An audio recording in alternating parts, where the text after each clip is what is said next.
Bienvenue dans Église du Monde. On part cette semaine en Europe centrale, en Pologne, pays de 38 millions d'habitants, dont 37 millions de catholiques. La Pologne a reçu mi-août la visite historique du patriarche de Moscou et de toute la Russie, Kirill Ier. À cette occasion, le patriarche de Moscou a signé avec l'épiscopat catholique polonais un appel à la réconciliation polono-russe.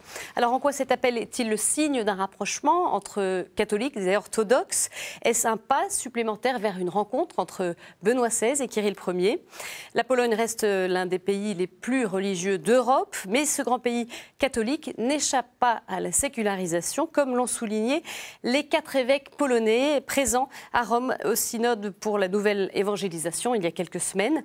Autre sujet d'attention pour les évêques, les jeunes. Nous verrons pourquoi et comment surtout l'Église essaye de les rejoindre. Enfin, quel rôle l'Église polonaise joue-t-elle dans cette jeune démocratie qui cherche encore ses marques? Eh bien, décryptage sur toutes ces questions avec notre invité, le père Christian Gawron. Père, bonjour. Bonjour. Vous êtes vice-recteur de la mission catholique polonaise de France, et également journaliste. Alors, une première question, père, vous avez bien sûr suivi le synode des évêques pour la nouvelle évangélisation. Quels fruits en attendez-vous pour l'Église polonaise? Le synode est donc de l'esprit pour l'Église universelle et aussi pour la nôtre de Pologne.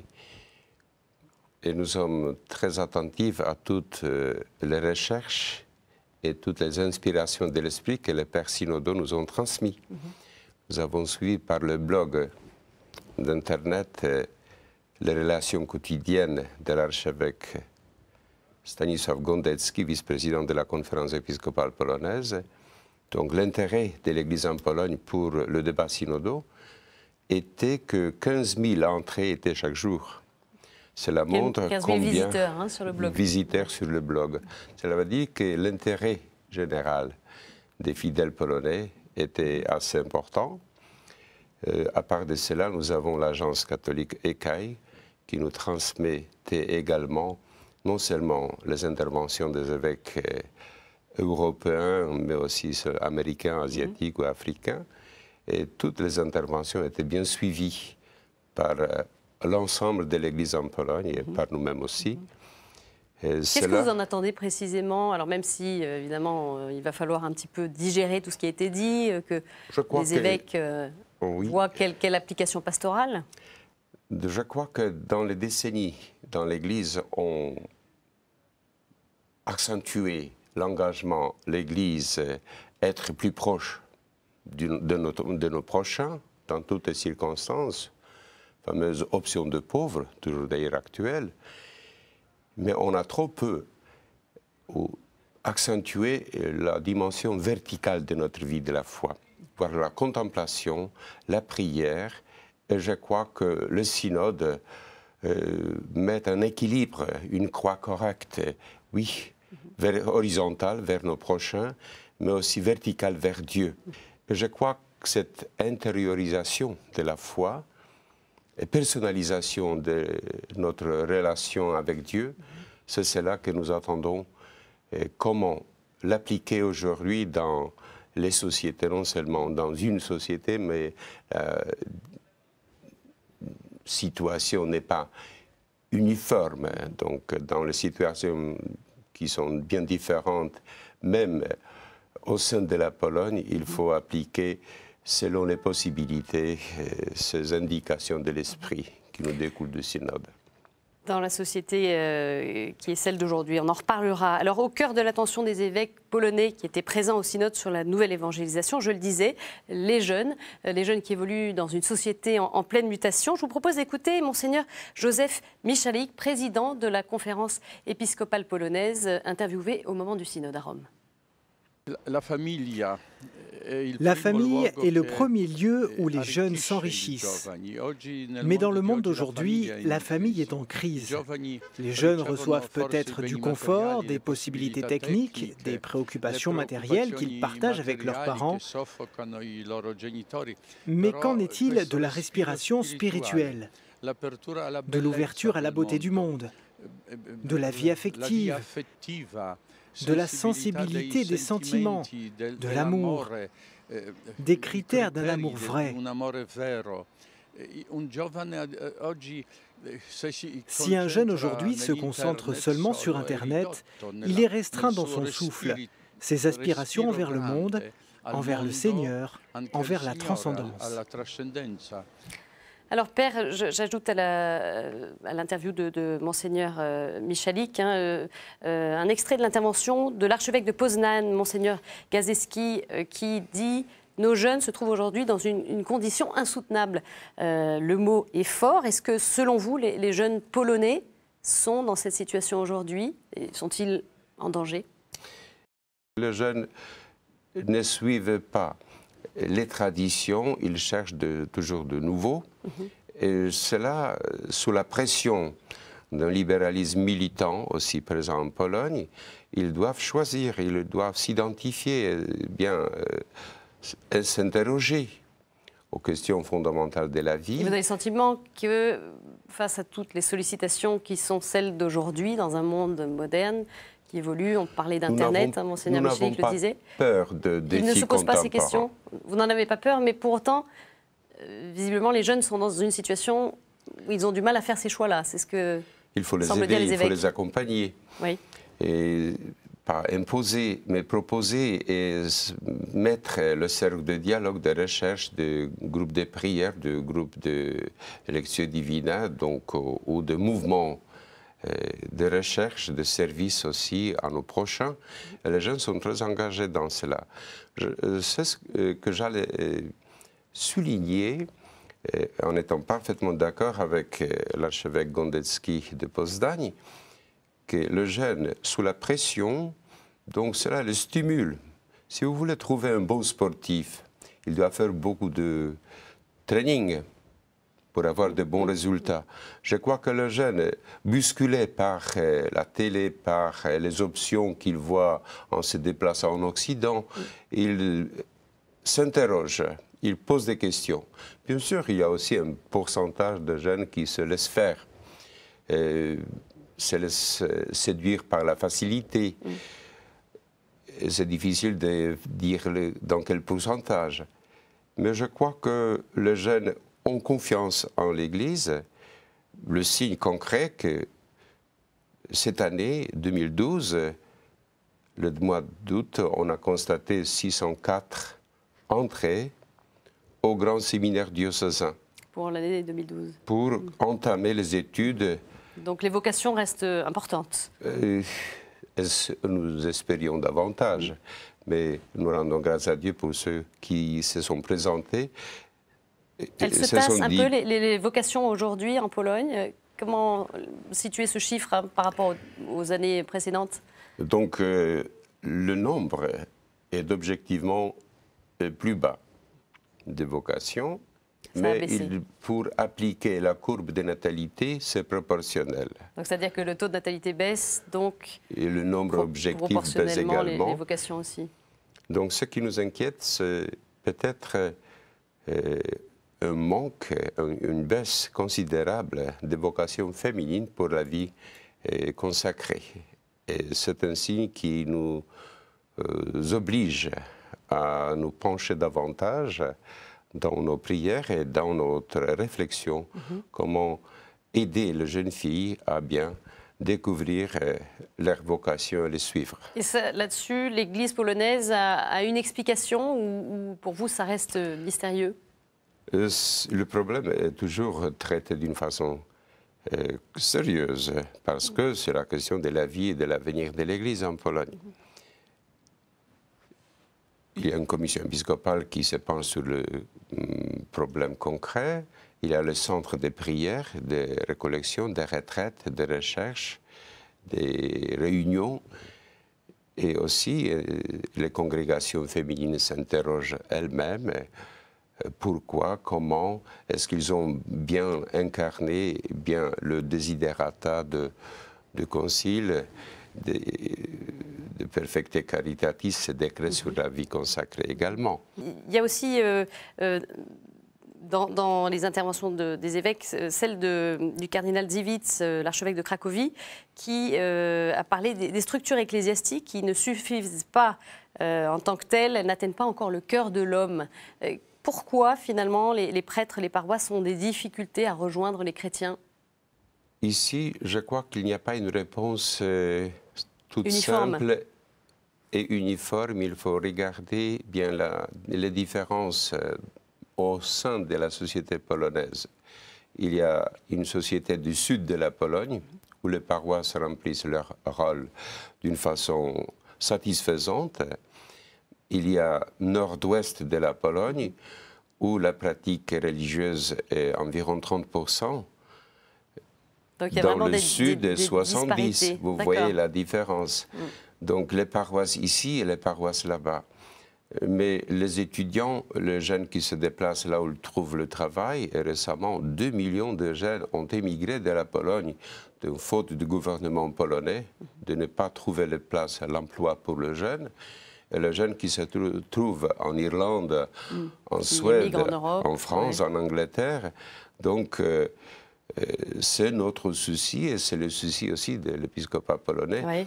Comment remédier aux besoins pastoraux de ces jeunes qui se trouvent à l'étranger. Qui bougent, voilà. Et ça, c'est évidemment lié à l'ouverture de l'Europe, avec ces difficultés aussi. Alors, vous parliez du paysage religieux qui est diversifié, disparate selon les régions. Pour quelles raisons ces écarts de chiffres, vous parliez de 70% de pratiques dans certains diocèses, dans d'autres régions c'est plutôt du côté du centre et de l'ouest autour de 30%. Pourquoi? Je crois qu'une des raisons, c'est migration. Les terrains traditionnellement polonais, sud de la Pologne, centre de la Pologne, ce sont les régions qui n'ont pas bougé. Mais après la Deuxième Guerre mondiale, il y avait toute une migration polonaise dans le territoire exactement nord-ouest, au sud-ouest de la Pologne, et au nord-est aussi de la Pologne, où il y avait migration des Polonais qui étaient 4 millions qui sont restés dans l'Union soviétique. Quelques-uns ont pu rentrer en 1956. Récemment, on a essayé de leur permettre de rentrer dans leur patrie. Et je crois que nouvelle installation, conditions nouvelles, situation économique précaire, tout cela a influencé que les gens dans l'ancien kolkhoz communiste, ils étaient traités de masse ouvrière en oubliant qu'ils étaient chacun et chacune personnes humaines. Et c'est cela, ils mûrissent tout d'abord dans l'humanité, après, je crois que la grâce va baser sur une humanité qui progresse. Alors, est-ce qu'on peut parler de phénomène de sécularisation en Pologne, dans ce grand pays catholique? Notre démocratie est très jeune. Oui. Donc, je crois que nous devons mûrir encore. Et ceux qui sont au pouvoir aujourd'hui en Pologne suivent l'exemple des pays laïques, là où se trouve la séparation de l'Église et de l'État, par exemple la France. Et donc, ils veulent parfois imposer à la société certains idéaux ou modèles de vie laïques. Et je crois que la télévision polonaise et les médias en général sont presque monopolisés par cette option idéologique. Et je crois que nous avons la société qui est un petit peu perdue dans l'évolution. Donc il y a un amalgame, croire ou pas croire, audio, suivre ou pas suivre les indications des médias qui suivent une option libérale et parfois libertin, et imposer, comment s'y opposer. Et les gens sont un petit peu perdus. Le signe est éloquent. Pendant les élections récentes en Pologne, il y avait 51% qui ont voté. Donc 49 étaient perdus, ils ne savaient pas voter ou pas voter, ils ont ignoré. Donc cela vous situe où se trouve la société polonaise. Ouais. C'est pour cela cette option provoque des réactions nombreuses, non seulement au sein de l'Église, mais aussi de la société, de la population, même parmi les jeunes et les enfants, qui réclament les médias libres. Et donc, vous avez entendu probablement parler de la télévision Trwam, télévision catholique, catéo-polonais, ou la Radio Maria, oui. Radio Notre-Dame, bien en Pologne, qui était agressivement controversé pendant un moment, hein, attaqué pendant une longue période, et maintenant, et donc c'est l'unique espace pour nous où les nouvelles et les commentaires sont admis avec toute la diversité d'opinions. Et tout en étant un petit peu maintenant sous tutelle de l'épiscopat, c'est-à-dire en termes de contenu, hein, puisque Radio Maria, vous le disiez... Cela constitue un problème pour l'épiscopat polonais parce que le père Tadeusz Rydzyk était tellement indépendant que parfois ces options ne convenaient pas, disons, à l'ensemble des évêques polonais. En tout cas, le contenu maintenant est quand même... Récemment, lors de la 359e conférence général de l'épiscopat polonais, et donc notre ami, l'archevêque de Gdańsk, Sławoj Guć, est délégué de l'épiscopat polonais pour faire l'aumônier, pas censeur, mais l'aumônier est bien responsable de la doctrine enseignée, et proclamée, transmise par cette radio par Radio Maria. La télé. Alors on en vient, Père, à cette deuxième actualité, hein, qui a marqué l'Église ces derniers mois. Il s'agit de la visite historique en août dernier du patriarche de Moscou et de toute la Russie, Kirill Ier. Cette visite, elle a été suivie avec attention par les Polonais. Vous l'avez vous-même suivie, bien sûr. C'était le mois d'août, j'étais en Pologne, j'ai suivi dès le début jusqu'au bout toute la transmission de cette visite et toutes les étapes de cette visite. Et je crois que cela a été retransmis par plusieurs chaînes de la télévision polonaise. Et je me réjouis, en même temps, été transmise par les chaînes de la télé russe, en Russie. Oui. Donc nous suivons nos évêques, et les évêques, quand ils entendent certaines initiatives, nous sommes là pour écouter et pour nous y appliquer. Donc, je crois que c'était suivi non seulement attentivement, avec une émotion profonde. Alors, on va écouter Monseigneur Michalik, hein, qui revient justement sur les enjeux de la visite du patriarche de Moscou. Je pense que l'Église orthodoxe, comme l'Église catholique, comme d'ailleurs toutes les autres Églises, se sent concernée par ce qui arrive dans le monde.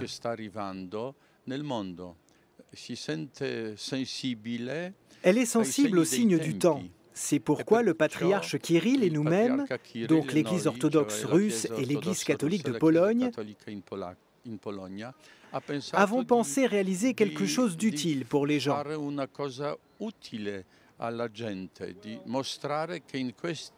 Nous voulons montrer que face à ces préoccupations, la bonne volonté nous anime, tout comme eux,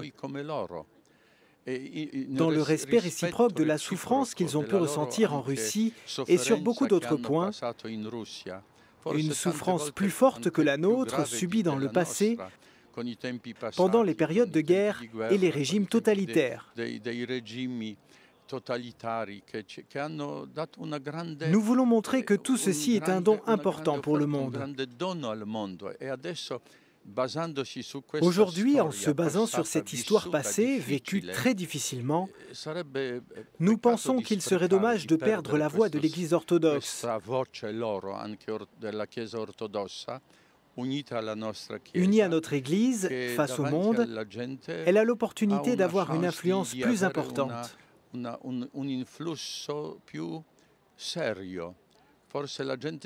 Peut-être que certaines personnes refusent d'entendre cette voix. Mais l'important est de voir que ces deux églises, qui jusqu'à présent semblaient éloignées, commencent maintenant à se réunir pour annoncer une même parole, pour parler d'une seule voix. C'est la voix de fidélité à l'Évangile. Alors, lors de ce voyage, Père Kirill Ier et l'épiscopat polonais catholique ont signé un appel à la réconciliation polono-russe. Dites-nous un petit peu de quoi il s'agit, qu'est-ce que c'est que la portée de cet accord pour les catholiques et les orthodoxes. Nous commémorons 50 ans du Concile Vatican II, un des décrets et Unitatis Redintegratio sur l'écuménisme Et je crois que cette visite s'inscrit parfaitement et bien pour préparer cinquantenaire de concile de ce point de vue de l'œcuménisme. Et cette visite et les accords signés entre le président de la conférence épiscopale polonaise, Józef Michalik, et le patriarche de l'Église orthodoxe russe, Cyril Ier, le 17 août, j'aimerais bien attirer votre attention à un petit détail qui est significatif, que le Polonais signait cet accord et les Russes, bien sûr, ils ont signé cela, mais ont mis en attente. Parce que la respiration de l'Église orthodoxe est autre que la nôtre. Donc, pour que cet accord soit valable, il faut qu'il soit ratifié par synode de patriarches, de métropolites de l'Église orthodoxe. Et effectivement, le 4 octobre 2012, le synode des métropolites et des archevêques orthodoxes a unanimement signé cela. Il y avait, j'ai vu la liste, 15 noms des métropolites de toute la Russie qui ont ratifié. Il y avait un enthousiasme aussi côté orthodoxe alors. Dorénavant, nous pouvons parler au présent, dans le temps présent. Donc je crois qu'il y a 3 points. Le premier, dialogue conforme au décret conciliaire sur l'œcuménisme. Et le dialogue est né pour convaincre, mais pour vivre ensemble ce que nous avons en commun. Et paradoxalement, même la communication sacrée avec l'Église orthodoxe russe est plus avancée qu'avec l'Église orthodoxe de Constantinople, par exemple. Deuxième point, c'était le passé dans la perspective de l'avenir. Ce n'est pas une réconciliation accomplie, c'est un processus de réconciliation entamé. C'est le deuxième point très important. Donc il faut purifier les mémoires parce que les faits sont faits. Oui. Il faut que les savants s'y penchent avec toute l'objectivité possible, oui. Parce que pour l'instant, nos rencontres étaient basées sur les interprétations du passé, bien différentes. Donc établir les vérités, le passé dans la perspective de l'avenir. Et troisième point, défendre les valeurs en commun. Voilà, coopération écuménique concrète, défense de la famille, défense de la jeunesse, défense de la vie, et défense bien de toute manipulation possible médiatique concernant la vie, le début ou la fin de la vie. Donc les deux églises ont parlé d'une voie commune. Hein. Ils se retrouvent dans ces sociétés qui émergent de la mer Rouge de 70 ans. Et maintenant, bien, la situation de la société est très sécularisée en Occident n'est pas celle de la société sécularisée qui émerge du système communiste. Alors, comment, sur ce terrain-là, défendre les valeurs en commun? Rapidement, Père, puisque le temps passe vite, qu'est-ce que ça signifie aussi pour les diocèses catholiques qui sont en Russie? On se souvient que la création dans les années 2000 par Jean-Paul II de plusieurs diocèses avait été perçue par le patriarcat comme du prosélytisme. Alors, est-ce que ça va s'apaiser à ce niveau-là? Décidément, oui. Je crois que la notion de la catholicité des territoires canoniques a été adoucie par cette visite. Et donc, les diocèses et structures catholiques sur le territoire de toute la Russie sont plus facilement acceptés parce que, parallèlement, nous acceptons la présence des orthodoxes, même à Rome, à 300 mètres de la basilique de Saint-Pierre. Et récemment, on a construit une église orthodoxe sans aucun problème. Ils l'ont compris. Et je crois que cela va rendre le dialogue catholique-orthodoxe plus fructueux et plus facile. Peut-être peut-on espérer prochainement une visite, une rencontre entre Benoît XVI et le patriarche? C'était le souhait de Jean-Paul II et c'est le souhait de Benoît XVI.